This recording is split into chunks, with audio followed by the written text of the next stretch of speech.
الحمدللہ۔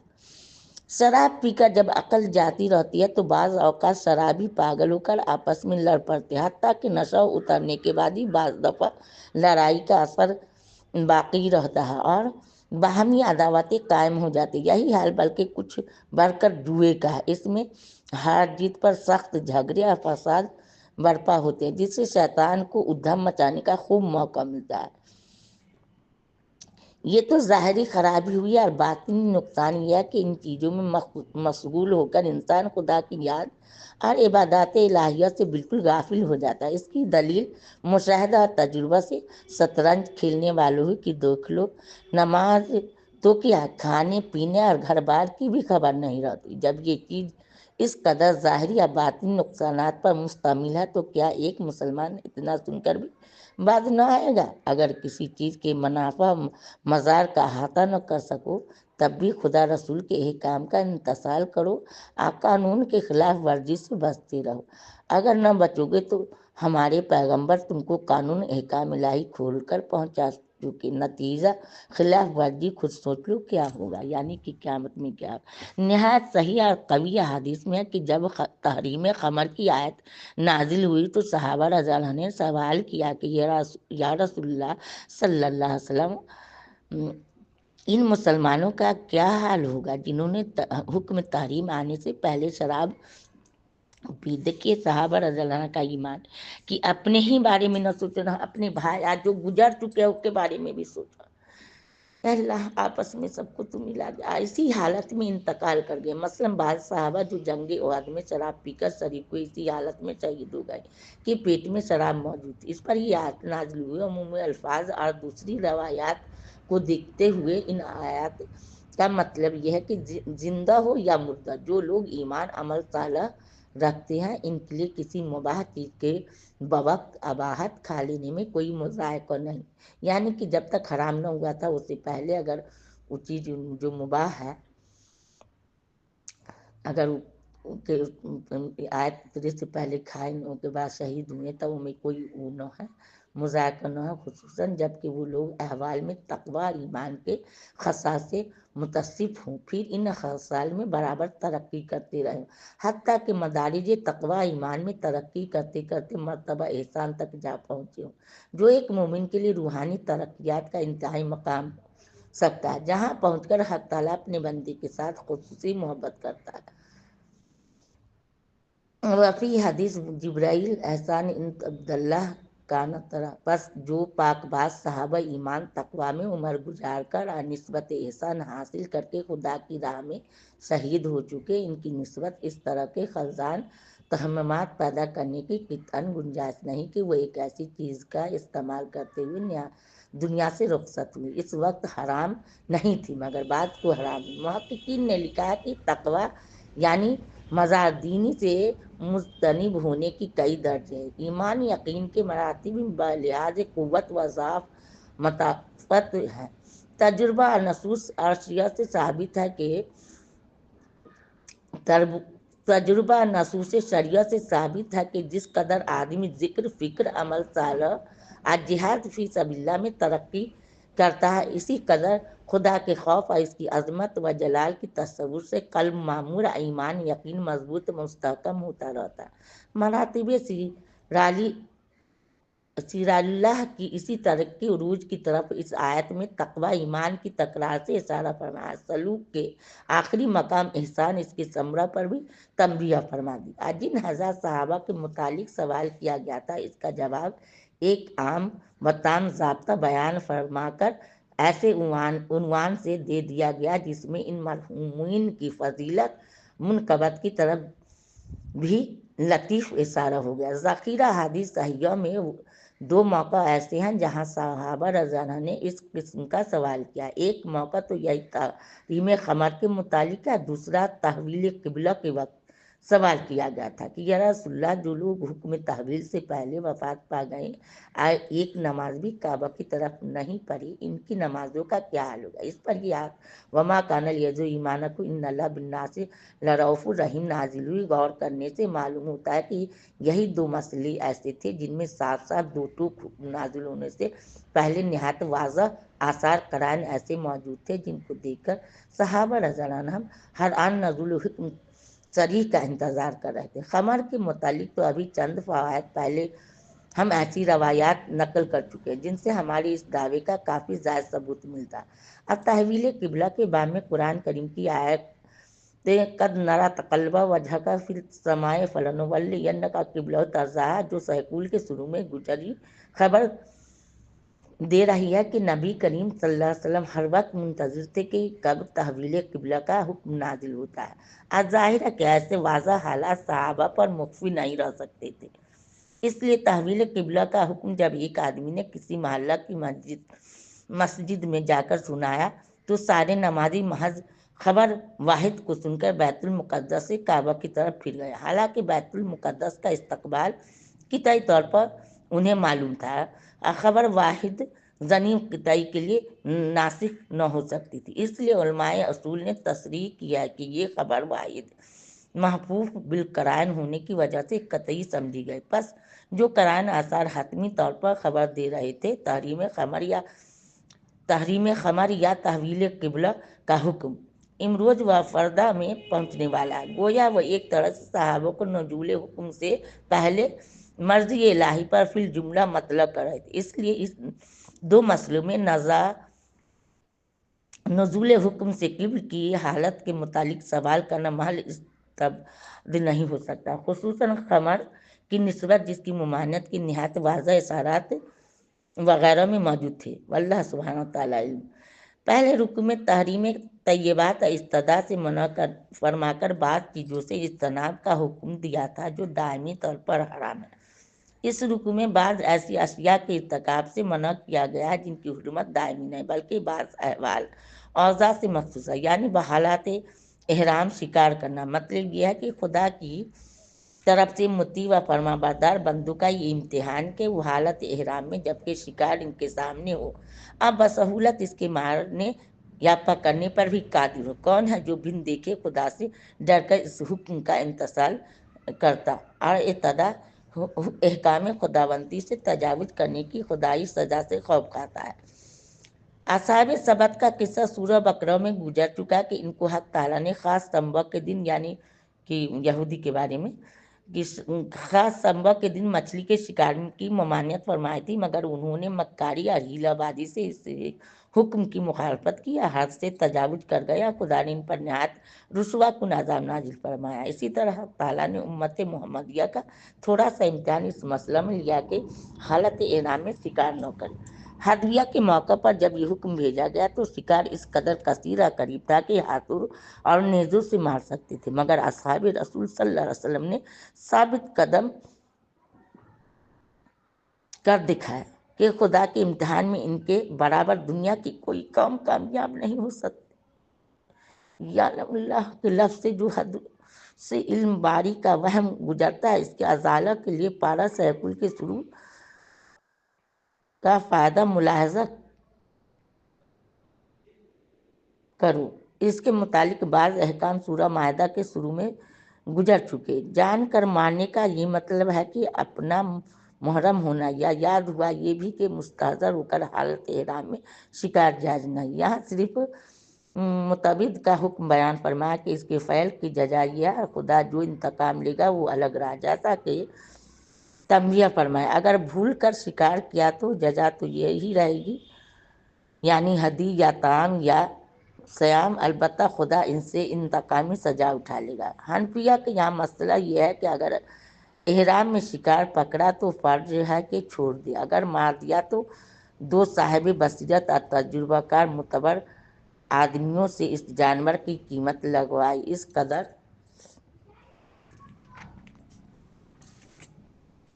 قیمت کا مواشی اس کے جانور لے کر مثلاً بکری، گائے، اونٹ وغیرہ کعبہ کے نزدیک یعنی حدود حرم میں پہنچا کر ذبح کرے اور خود اس میں سے نہ کھائے، اسی قیمت کا غلہ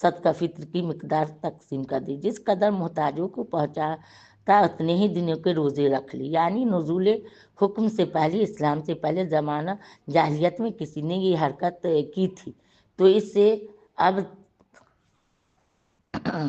خدا تعرض نہیں کرتا۔ حالانکہ اسلام سے پہلے بھی عرب حالت احرام میں شکار کو نہایت برا جانتے تھے، اس لیے اس پر مواخذہ ہونا بیجا نہ تھا کہ جو چیز تمہارے ذام کے موافق جرائم میں داخل تھی اس کا ارتکاب کیوں کیا گیا؟ یعنی نہ کوئی مجرم اس کے قبضہ قدرت سے نکل کر بھاگ سکتا، یعنی اللہ سے، اور بمقتضائے عدل حکمت جو جرائم سزا دینے کے قابل ہے، نہ خدا ان سے درگزر کرنے والا ہے۔ حضرت شاہ صاحب لکھتے ہیں کہ احرام میں دریا کا شکار یعنی مچھلی حلال ہے، اور دریا کا کھانا یعنی جو مچھلی پانی سے جدا ہو کر مر گئی اس نے نہیں پکڑی وہ بھی حلال ہے۔ فرمایا تمہارے فائدہ کو رخصت دی، پھر کوئی نہ سمجھے کہ حج کے طفیل سے حلال ہے۔ فرمایا کہ اور سب مسافروں کے فائدہ کو مچھلی اگرچہ تالاب میں ہو وہ بھی شکار دریا ہے۔ یہ حکم شکار کا معلوم ہوا احرام کے اندر اور احرام میں قصد مکہ کا شہر مکہ اور گرد و پیش میں ہمیشہ کا شکار مارنا حرام، بلکہ شکار کو ڈرانا بھگانا بھی۔ کعبہ شریف دینی اور دنیاوی دونوں حیثیت سے لوگوں کے قیام کا باعث۔ حج عمرہ تو وہ عبادات ہیں جن کا ادا کرنا براہ راست کعبہ ہی سے متعلق ہے، لیکن نماز کے لیے بھی استقبال قبلہ شرط ہے۔ اسی طرح کعبہ لوگوں کی دینی عبادات کے قیام کا سبب ہو گیا۔ آج پھر حج وغیرہ کے موقع پر تمام بلاد اسلامیہ سے لاکھوں مسلمان جب وہاں جمع ہوتے ہیں تو بے شمار تجارتی، سیاسی، اخلاقی، مذہبی یا روحانی فوائد حاصل کر سکتے ہیں۔ خدا نے اس جگہ کو حرم امن بنایا، اس لیے انسان بلکہ جانوروں تک کو وہاں رہ کر امن نصیب ہوتا ہے۔ عہد جاہلیت میں جبکہ ظلم و خون ریزی یا فتنہ فساد محض معمولی بات تھی، ایک آدمی اپنے باپ کے قاتل سے بھی حرم شریف میں تعرض نہ کر سکتا تھا۔ مادی حیثیت سے انسان یہ دیکھ کر حیرت زدہ رہ جاتا ہے کہ اس وادی غیر ذی زرع میں اتنی افراد سے سامان خرد و نوش اور نفیس قسم کے پھل اور میوے کہاں سے کھینچے چلے جاتے ہیں۔ یہ سب حسیات قیام الناس میں معتبر ہو سکتی ہیں۔ اور سب سے بڑی بات یہ ہے کہ علم الہی میں پہلے سے مقدر ہو چکا تھا کہ نوع انسان کے لیے جگہ سے عالمگیر اور ابدی ہدایت کا چشمہ پھوٹنے کا، اور مسئلہ ہے اعظم سیدنا کائنات صلی اللہ علیہ وسلم محمد رسول اللہ صلی اللہ علیہ وسلم مولد مسکن مبارک بننے کا شرف بھی ساری جہان میں اسی خاک پاک کو حاصل ہوا۔ اس سب وجہ سے کعبہ کو قیام الناس کہہ سکتے ہیں، کیونکہ کعبہ تمام روئے زمین کے انسانوں کے حق میں اصلاح، اخلاق، تکمیل، روحانیت، علم، ہدایت کا مرکز نقطہ ہے، اور کسی چیز کا قیام اپنے مرکز کے بدون نہیں ہو سکتا۔ اس کے علاوہ محققین کے نزدیک قیام الناس کا مطلب یہ ہے کہ کعبہ شریف کا مبارک وجود کل عالم کے قیام اور بقا کا باعث ہے۔ دنیا کی آبادی اس وقت تک ہے جب تک خانہ کعبہ اس کا احترام کرنے والی مخلوق موجود ہے۔ جس وقت خدا کا ارادہ یہ ہوگا کہ کارخانہ عالم کو ختم کیا جائے تو سب کاموں سے پہلے اسی مبارک مکان کو جسے بیت اللہ شریف کہتے ہیں اٹھا لیا جائے گا، جیسا کہ بنانے کے وقت بھی زمین پر سب سے پہلا مکان یہی بنایا گیا تھا۔ بخاری کی حدیث میں ہے کہ ایک سیاہ فام حبشی جسے ذو سکتین کے لقب سے ذکر فرمایا ہے، عمارت کعبہ کا ایک پتھر اکھیڑ کر ڈال دے گا۔ جب تک خدا اس دنیا کا نظام قائم رکھنا منظور ہے، کوئی طاقتور سے طاقتور قوم جس کا مقصد کعبہ کو مدھم کرنا ہو اپنے اس ناپاک ارادہ میں کامیاب نہیں ہو سکتی۔ اصحاب فیل کا قصہ تو ہر شخص نے سنا ہے، لیکن ان کے بعد بھی ہر زمانہ میں کتنی قوموں اور شخصوں نے ایسے منصوبے باندھتے رہتے ہیں۔ یہ محض خدائی حفاظت اور اسلام کی صداقت کا عظیم الشان نشان ہے کہ باوجود سامان اسباب ظاہرہ کے فقدان کے آج تک کوئی شخص اس ابلیسانہ مقصد میں کامیاب نہ ہو سکا اور نہ ہو سکے گا انشاءاللہ۔ جب عمارت کعبہ کے گرا دینے میں قدرت کی طرف سے مزاحمت نہ رہے گی تو سمجھ لو کہ عالم کی ویرانی کا حکم آ پہنچا۔ دنیا کی حکومتیں اپنے دارالسلطنت تحفظ رسائی کی حفاظت کے لاکھوں سپاہی کٹوا دیتی ہیں، لیکن اگر کبھی خود ہی قصر شاہی کو کسی مصلحت سے تبدیل یا ترمیم کرنا چاہے تو معمولی مزدوروں سے اس کے گرا دینے کے کام لیا جاتا ہے۔ شاید اس لیے امام بخاری رحمۃ اللہ نے ذو السوقیتین کی حدیث درج کر کے کامل الناس کے اسی مطلب کی طرف اشارہ کیا ہے جو ہم نقل کر چکے ہیں۔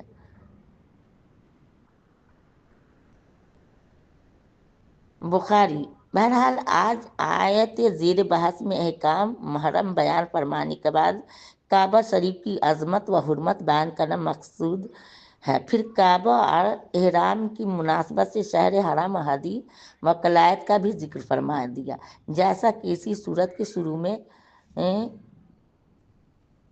ملحق فرمایا تھا۔ واللہ علم، یعنی کعبہ وغیرہ کے کامل الناس بنانے میں جن مسائل دینی دنیوی کی رعایت فرمائی، بظاہر بالکل خلاف قیاس جو عظیم الشان پیشن گوئی کی گئی ہے، اس کی دلیل ہے کہ آسمان زمین کی کوئی چیز حق تعالیٰ کے غیر محدود علم کے احاطہ سے باہر نہیں ہو سکتی۔ یعنی جو احکام حالت احرام، احترام، کعبہ وغیرہ کے متعلق دیے گئے، اگر ان کی عملاً خلاف ورزی کرو گے تو سمجھ لو کہ خدا کا عذاب بہت سخت ہے، بھول چوک سے کچھ تقصیر ہو جائے پھر کفار وغیرہ سے اس کی تلافی کر لو، بے شک وہ بڑا بخشنے والا مہربان بھی ہے۔ پیغمبر علیہ الصلوۃ والسلام صلی اللہ علیہ وسلم نے خدا کا قانون اوپر پیام پہنچا کر اپنا فرض ادا کر دیا، خدا کی حجت بندوں پر تمام ہو چکی۔ اب ظاہر باطن میں جیسا عمل کرو گے وہ سب خدا کے سامنے، حساب و جزا کے وقت ذرہ ذرہ تمہارے سامنے رکھ دیا جائے گا۔ اللہ تمہارا مغفر والمؤمنین والمؤمنات والمسلمین والمسلمات رب ارحمہما کما ربیانی صغیرا، رب ارحمہما کما ربیانی صغیرا۔